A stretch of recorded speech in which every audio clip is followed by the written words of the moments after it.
आगरा से एक ऐसी दिल दहला देने वाली खबर निकल कर आ रही है जिसे सुनकर आपके पैरों तले जमीन खिसक जाएगी, आपके होश उड़ जाएंगे।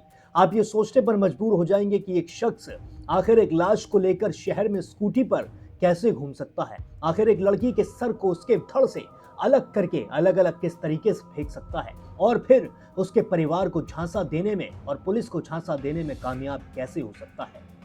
आदाब, नमस्कार, सत श्री अकाल, पीस ट्यूब विद यू दोस्तों। मेरा नाम है जुनैद भाटी और आप देख रहे हैं द न्यूज फीवर पर जुर्म अभी बाकी है का एपिसोड नंबर 10।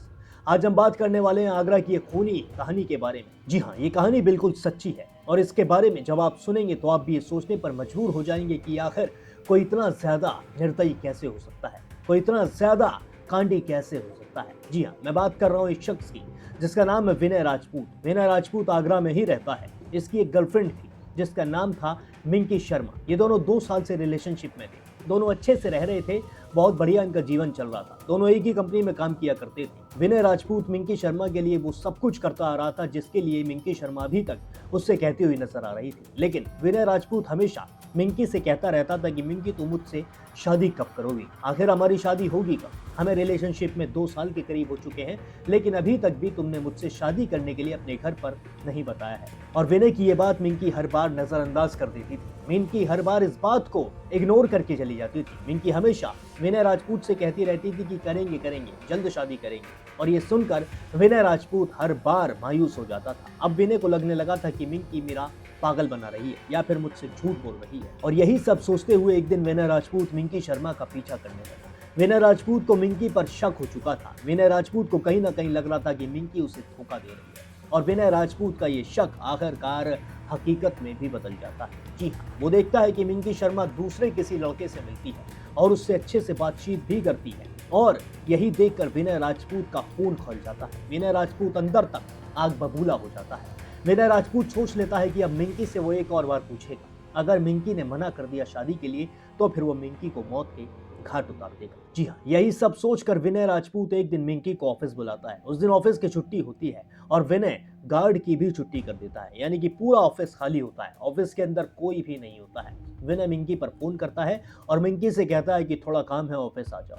मिंकी ये सुनकर ऑफिस आ जाती है। जी हाँ, उस दिन अगर मिंकी ऑफिस ना आई होती तो शायद वो आज इस दुनिया में होती, लेकिन वो विनय की बात सुनकर ऑफिस पहुंच जाती है, जहां पर विनय मिंकी से पूछता है क्या तुम मुझसे शादी करोगी। लेकिन मिंकी हर बार की तरह, हमेशा की तरह फिर से उसकी बात को इग्नोर कर देती है। मिंकी कहती है कि हाँ करूंगी, अपने घर पे बात करूंगी, देखा जाएगा जो होगा। ये सुनकर विनय फिर से पूरी तरीके से गुस्से से लाल हो जाता है और फिर वो मिंकी से कहता है कि वो लड़का कौन है जिससे तू मुलाकात करती है, जिससे तू मिलती है। यह सुनकर मिंकी के होश उड़ जाते हैं, मिंकी के पैर कांपने लगते हैं और यही देखकर दोनों के बीच एक तरीके से झड़प हो जाती है।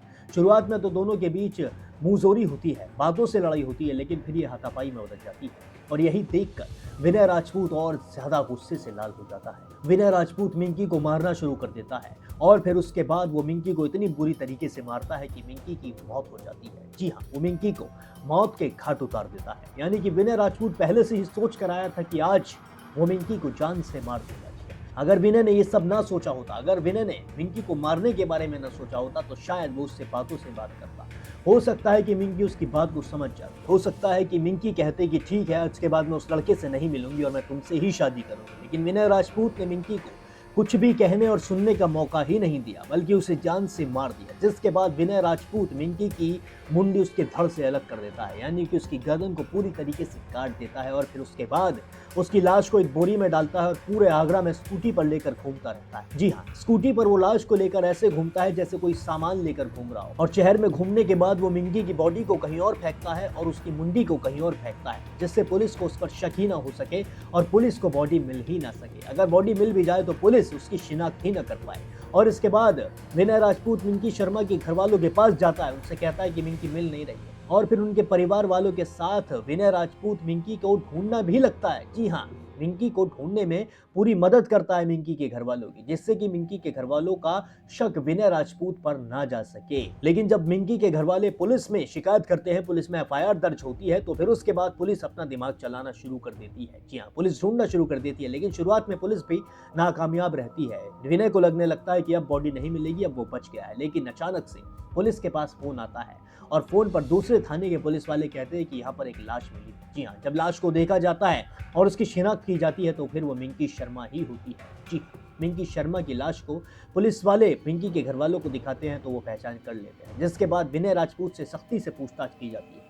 जब पुलिस सख्ती से पूछताछ करती है, उसके साथ मार कुटाई करती है, अच्छे से थर्ड डिग्री का इस्तेमाल किया जाता है, तो फिर विनय सच बोलना शुरू कर देता है और एक एक राज खोलना शुरू कर देता है। पुलिस के सामने पूरी स्क्रिप्ट खोल कर रख देता है। जी हाँ, अब आप सुनिए कि पुलिस का क्या कहना है। विनय सिंह है जो इनके साथ पिछले 2 साल से काम करता था और कुछ इनकी आपस में अनबन हुई। अनबन होने के बाद ये मिंकी से शादी करना चाहता था। मिंकी उस शादी को रेजिस्ट कर रही थी और उस दिन जब ये अपने ऑफिस आई तो ऑफिस आने के बाद उस व्यक्ति ने, विनय सिंह ने, इसकी निर्ममता से हत्या कर दी।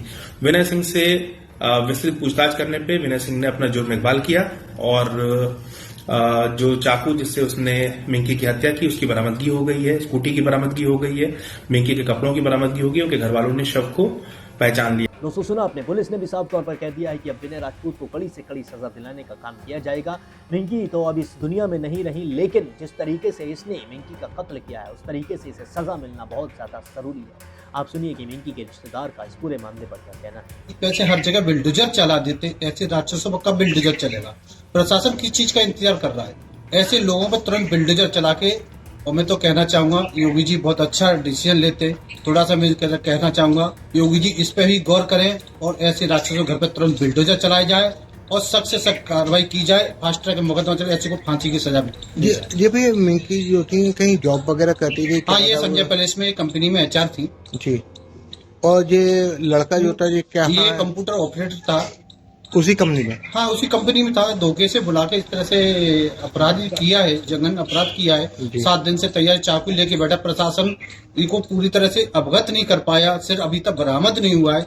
तो मैं कहना चाहूंगा आपके माध्यम द्वारा CP कमिश्नर साहब से इस पर जल्द से जल्द इस पर संज्ञान लें और ऐसे के खिलाफ जल्द से जल्द बिल्डोजर चलाकर सख्त से सख्त कार्रवाई करनी चाहिए। और मैं योगी से भी विनती करना चाहूंगा। दोस्तों सुना अपने रिश्तेदार भी साफ तौर पर कहते हुए नजर आ रहे हैं कि जिस तरीके से मिंकी को विनय ने मारा है उस तरीके से कोई किसी को मारने के बारे में सोच भी नहीं सकता है और अब विनय को कड़ी से कड़ी सजा मिलनी ही चाहिए, उसे फांसी की सजा होनी चाहिए। जी हाँ, मिंकी के घर वाले विनय के लिए फांसी की सजा की डिमांड कर रहे हैं। अगर आप भी चाहते हैं कि मिंकी को इंसाफ मिलना चाहिए तो फिर कमेंट सेक्शन में जस्टिस फॉर मिंकी शर्मा जरूर लिखें और विनय के लिए फांसी की डिमांड जरूर करें, क्योंकि जुर्म बाकी है।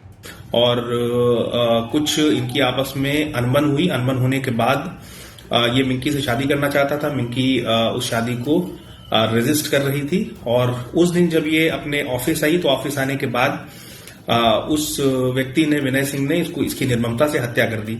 विनय सिंह से विस्तृत पूछताछ करने पे विनय सिंह ने अपना जुर्म इकबाल किया और जो चाकू जिससे उसने मिंकी की हत्या की उसकी बरामदगी हो गई है।